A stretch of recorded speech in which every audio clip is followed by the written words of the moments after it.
Hi there, and welcome to another issue of Culturama. And we are having with us John Deschler. Deschler, D-E-S-H-L-E-R. Correct. And I found out just before we saw the cameras rolling that he came from North Hollywood. You've heard of that place occasionally, the big mountain, the big hill there with the Hollywood sign there. You weren't around when they put up that sign, were you? No. Mm-hmm. But I did look it up one time in a public library down there. There was a big old California almanac. Mm-hmm. And I saw that in 1909, the year my Italian grandfather was born in downtown Los Angeles, yes, on Broadway, yes, in what is now Chinatown, but then was Little Italy. Wow. A man I knew very well growing up, my mother's father, Frank P. Lombardi. Mm-hmm. There just so happened to be 248,000 people in the county of Los Angeles in 1909. That's a kind of a small population in comparison to today. Something like 14 million, I think. Man! When do we say enough is enough? That's what I want to know. Bastante enough. Okay. Finito. So when did you leave North Hollywood?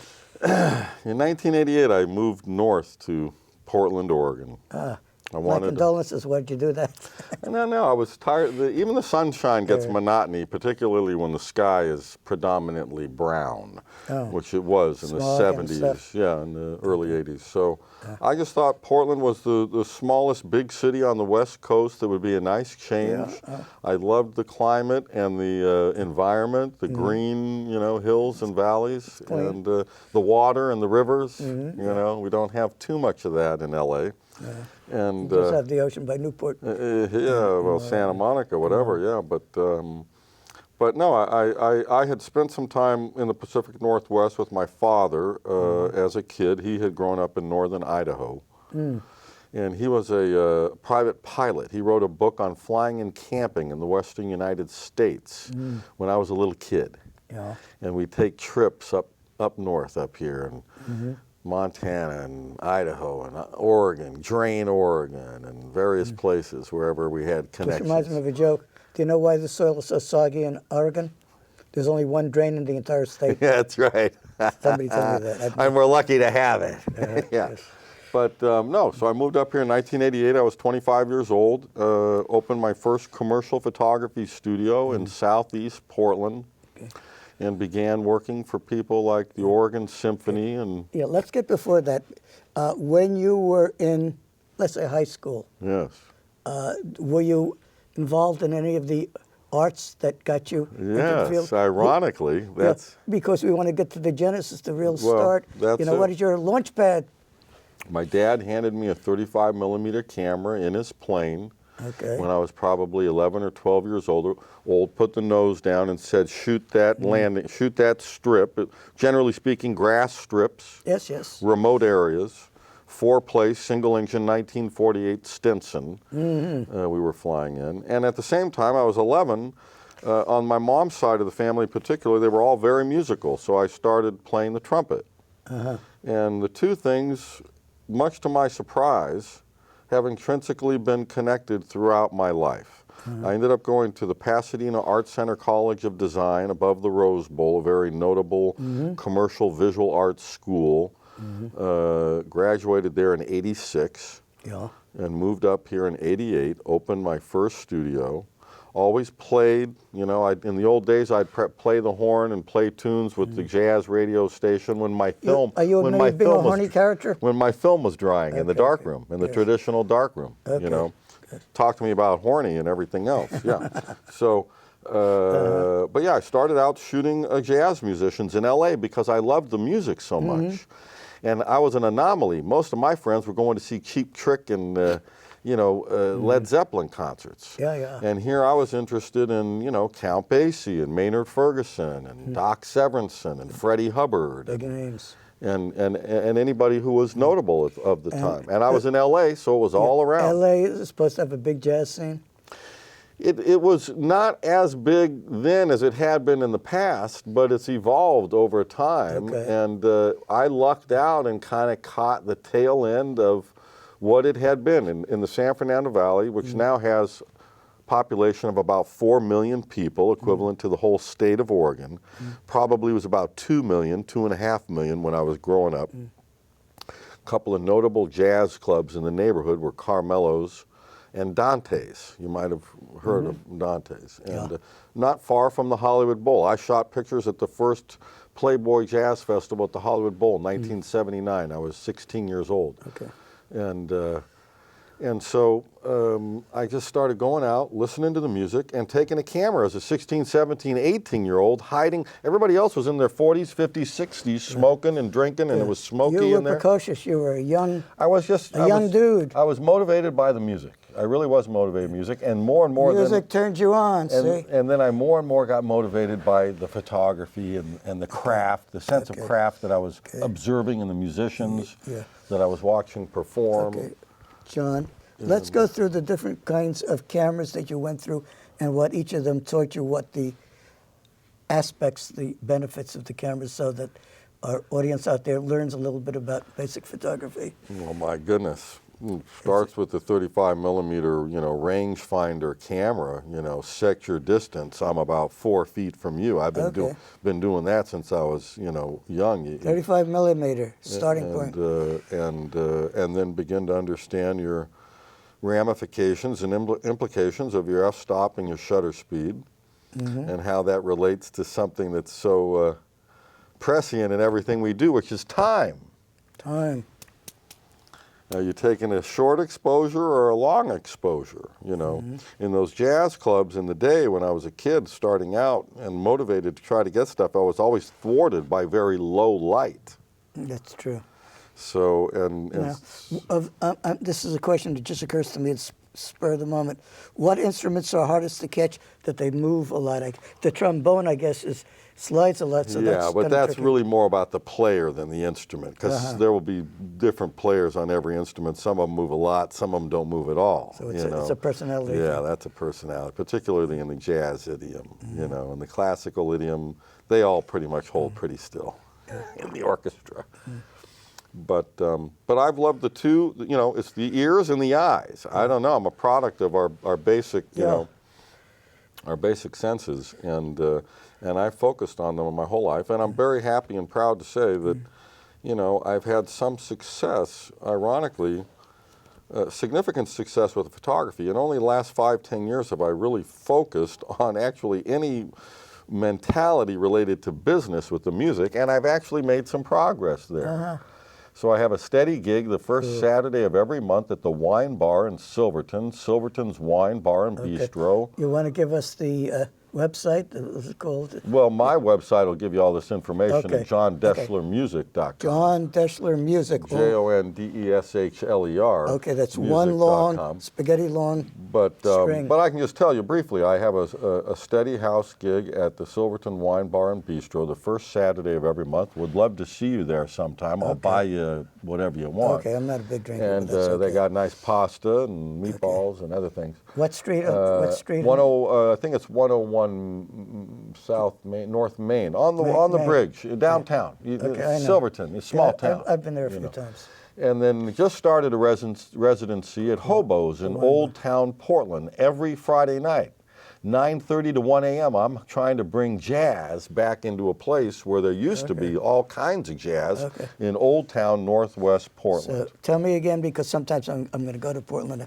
I have a friend there. Hobo's Restaurant and Lounge. I believe it's 130 or 133 Northwest 3rd, just a few doors north of Burnside. Okay, that's not too far from the Lloyd Center area? Well, that's northeast, so go over the Burnside Bridge, you're going to northwest. Right, near Darcell's, near a lot of clubs, So Hobo's on Northwest 3rd. Every Friday night. I'll be at Taproot here with an incredible friend, classically trained pianist, drag artist at Taproot the first Sunday of every month, 8 p.m. This Sunday we'll be there. Day after tomorrow, you should come on down. That's a wild show. Taproot. We do like... What time are you doing the... 8 o'clock. That's like a vaudeville. 8 at night? Yes, it's like a vaudeville show. Okay. It's phenomenal. I'll keep that in mind. And, I think I might be able to make that, because... Yeah, and it's a great little, I'm loving, Salem is now reminding me of Portland around 1988. I used to it's on the way up. refer to Portland as kind of a toy town. Uh-huh. You know, well now it's a busy toy town, but Salem's still accessible. You know. I wonder if on the website, we have a website called Travel Salem. I wonder if they would have a list of all the different venues that play music on weekends. Maybe I know a lady, Karaku, who is their public relations coordinator manager there. I can talk to her about that. Kara's been on our show before. I've been in touch with some of those people and Salem Art Association. I try to get out and connect as much as possible because we're in a bit of a desert out here, right? The talent in this state, so-called, is concentrated in that densely populated Portland area. Well, we have a few down here. And I'm out in the country a little ways, about 25 miles outside of Salem. Where do you live? Well, it's the outskirts of Mount Angel. Oh, I know where that is, yeah. And I've got a little... I know some of the nursing homes around there. Exactly. Like Mount Angel Towers. Exactly. Beautiful place. I'm not far from there. And I have a country studio out there. I'm renovating a 130-year-old farmhouse that had been abandoned for 5-10 years. Okay. And so you're going to resurrect it before Easter, right? Oh, yeah. No, it's resurrected. But it'll be a lifelong project. Wow. But it's worth it. A challenge. It's worth it because I'm not all about the new stuff. I like the old stuff. In fact, I just wrote a poem today called New Age, Old Rage. Well, there you go. You know, the music, the acoustic music, the film photography, you know. I'm going to ask you a personal question, personal about me. I've been a poet most of my life. If I wanted to find somebody who can translate my poetry and set it to music, where would I go? What would be the best route to go? You mean to turn your poetry into lyrics of songs? Yeah, exactly. Well, how to? I mean, that's tricky, but the first thing that comes to mind would be my eldest son in New Orleans, who has the capability to be a great composer, but he's just scratched the surface. And it would take... I'll send the stuff to you. Yeah, and take something like that, you know. You could, okay. It would be cool the last quadrant of my life to be a lyricist. A very comfortable pianist who's consummate is the most acute arranger, composer. Those that got it in their gut when they were little. We are such a product of our training, I believe. Our childhood, early childhood training. It just so happens my eldest son got a great loving hit on the music, so he internalized it very early on. So that's how you become kind of a natural, I think, in many cases. And in my case, however, I don't know if I was a natural at anything. I've just been dogmatic and committed. Stick to it. And, you know, 10,000 hours plus, you know, you start to get good, you know. I know a lot of songs. I've shot a lot of different things. I've photographed for just about everybody in this state, from, you know, Intel, Xerox, InFocus. Yeah. What do the musicians look for in a photo if they give you directions or instructions of what they want? I find that musicians are not the best at talking about the visual art that way. They're most into sound. Well, yeah, because of the way they relate to their art form, it doesn't compute in linguistic sense. I've spent a lot of years communicating verbally with people about esoteric concepts of imagery, you know.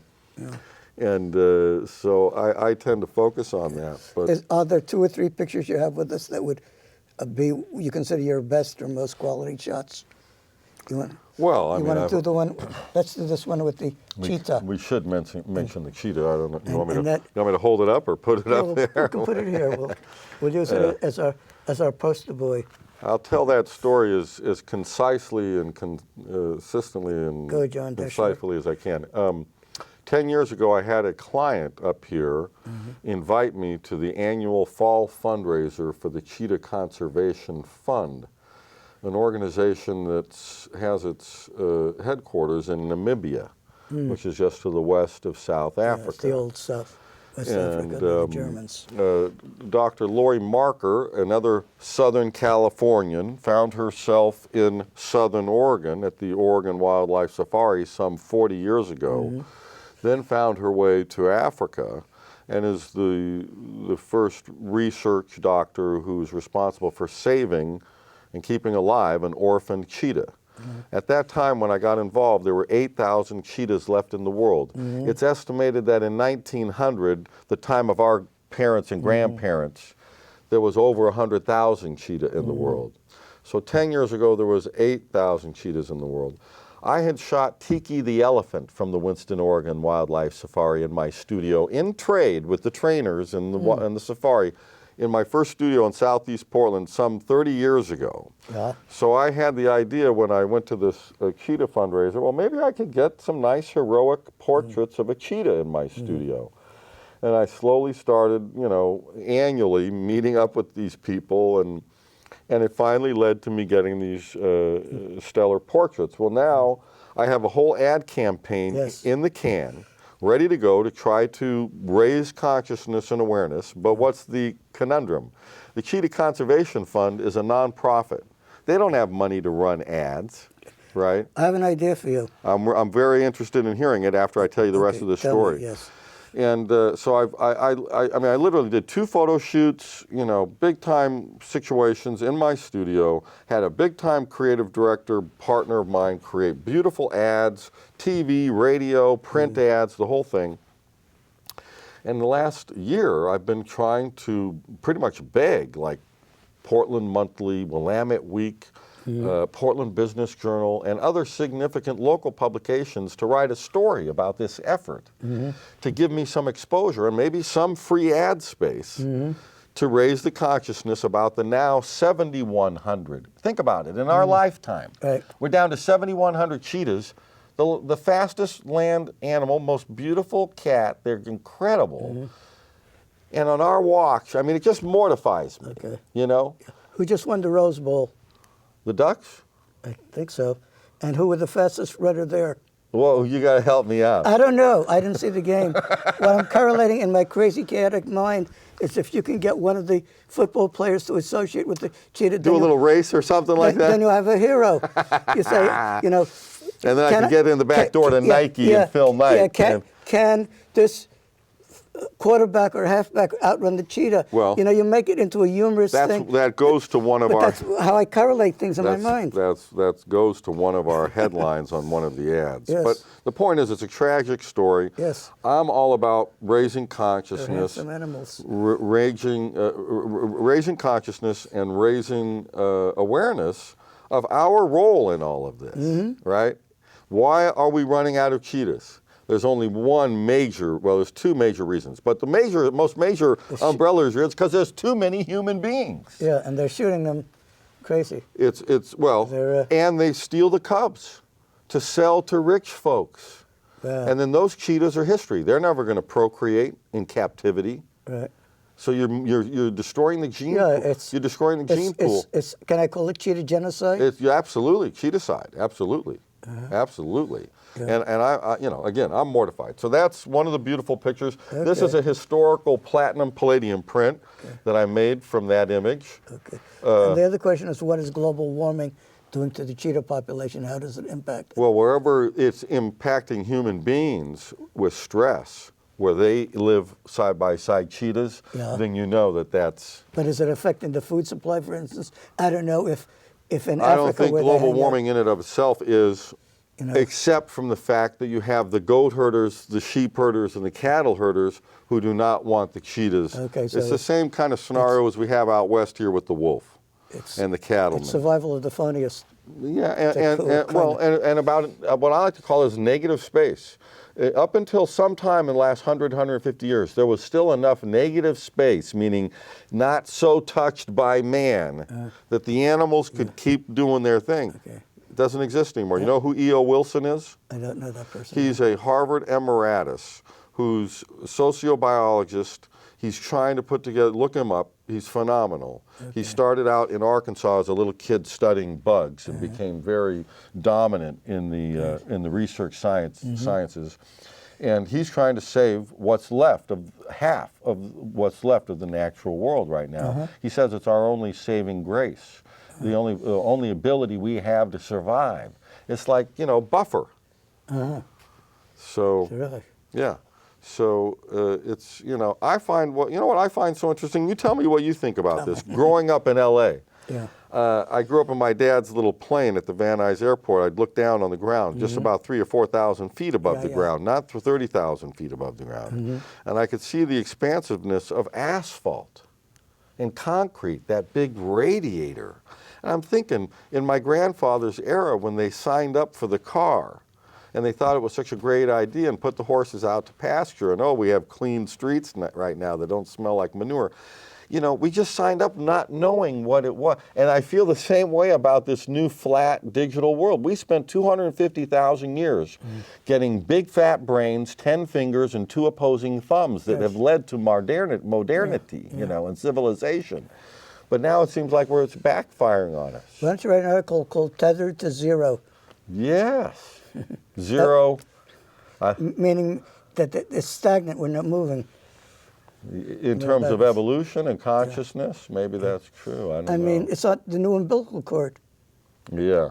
It's that careful. not an apt analogy? That's why I'm practicing the old arts, Out there, the new umbilical cord, the old, your cell phone with the tethering device. The old photography, the old blow through the trumpet, you know. It's a esoteric kind of thing, but it came out of the organic world, which is where we came from. Okay, good. You know. Okay, we have about 6-7 minutes left. Do you want to tell us anything about what advice you would give to young aspiring photographers, where they should begin, what they should do, what kind of observation skills they will need to cultivate in order to make it in the field? Yeah, sure. The first thing I would say is work on knowing your authentic self, because only through that will you find passionate mission. And beyond that, in terms of the sense of craft, with photography, as hopefully everybody understands, it's all about the light, which is such a great metaphor. Let there be light. Which is such a great metaphor. It says in the Bible, and they weren't talking about photography then, but they are now. Let there be light. Yeah, and with that you get exposure, you know. With exposure you get familiarity. With familiarity maybe you build synaptic connection. That means your brains work. Yeah, and that's what we all want. That's why you do this. It's called elastic synapses. I do this to have fun in my retirement. Yeah, and to stay engaged, right? To stay engaged. And that's to keep the geriatric cells moving. And that's what this is all about. And you know, and instead we're dumbing them down, making a flat world for the kids. I exist in opposition to that. Pick up a violin, pick up a conga, pick up a guitar, pick up a kazoo. I don't care. Anything, but that's born out of the physical world, real vibrations. You know, it makes you an effective guest here. You have passion when you speak. It's fun, comes from the heart. Thank you. Well, yes. I'm just noticing it. It's true. I think the audience out there probably has picked up a little on that too. But I hope if you have any other kind of friends out there who want to come to a show, drop me a line. B. Lee Coyne at CCTV 575 Trade Street. And I think it's Salem 97301, because you're in downtown area. God bless you. Thank you, Trade Street. And there's free parking if you want to come some Friday and watch us. You park on High Street, just around the corner from Trade, and come by and sit on the side and watch us do our thing. That's my New Year's wishes to you. Beautiful. Beautiful. Well, I hope I see you somewhere out there listening to music. Okay. Taproot on Sunday. Correct. The time is, what, 7? 8 o'clock. 8 o'clock, okay. And that's a unique show, piano, vocal, and trumpet. Okay. And tonight and every Friday night, for the foreseeable future, I'll be at Hobo's, downtown, Old Town, Portland. And that will be Saturday night. Friday nights. Friday nights. 9:30 to 1 a.m., trying to bring the late night jazz back to a Friday night downtown Portland. There's a mission. Yeah, that's going to be tricky for me because I don't like to I drive get back that. and forth in the dark. Unless my friend with the car is going to kind of pick. I don't think she'll come to pick me up. No, that's all right. Back. But I'm trying to enlighten the locals up there, right? The kids in Old Town Portland on a Friday night. Okay. You know? I was going to say something else earlier about publicizing the cheetahs and all. Now, you can go to cheetah.org. Wait, okay. 2020 is another Olympic year, right? Okay. Same year we have the presidential election, we have the Olympics. Ah, yes. Olympics include runners, track runners. Why don't we draw the analogy just prior to the Olympics of saying these are the champion runners of the animal kingdom. I need somebody at Nike to want to help the natural world this way, Okay. to endorse that concept. But I'm saying that's the marketing tool to Amen. create the analogy. You know, Amen. these are the Olympiads of Absolutely. the animal Wouldn't it be kingdom. great if Nike, the big sports, Okay. Well, running-oriented shoe you know, guy- that's in terms of a financial sponsor. I'm talking about public acceptance of the cheetah. Because if you get the public behind you, then you have more of a push from the other side. Sadly, without the money, you don't get the messaging opportunity. That's what I'm finding. Okay. That's why I appreciate you today. Okay, good, Okay, because you got me a little bit of exposure little for bit. these missions Yeah. that are valuable to me and to, I think, all of us I in like the to future. correlate, intersect, and all. Yeah. As I said, I like to do Synergy. a kind of a flow chart about how things belong to each other Right. and all. Let's not lose the cheetah.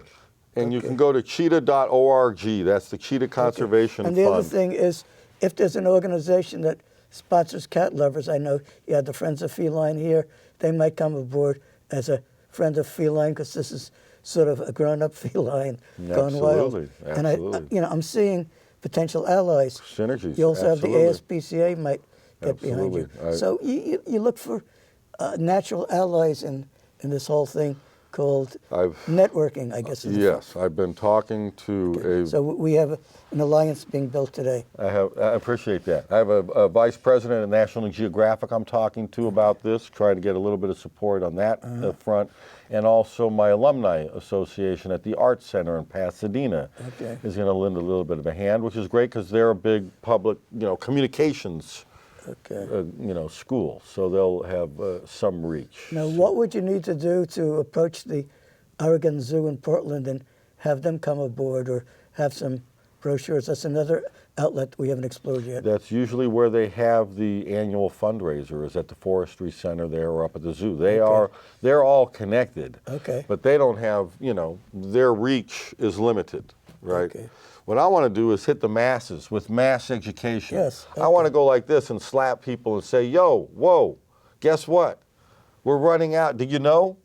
Did you know we're down to below 10,000 cheetahs in the world? Okay, keep that. We have about another half a minute left and all. So our closing sentiment, photography, cheetahs, music, all correlated and all. This is a new year, a new decade. May this be the decade not of delay or decay, but dynamism. Dynamism for the cheetahs, and don't let a cheetah cheat on you. Mix it up and make it happen. Okay, thank you. Thank you very much. John Dashler. Appreciate it. Okay.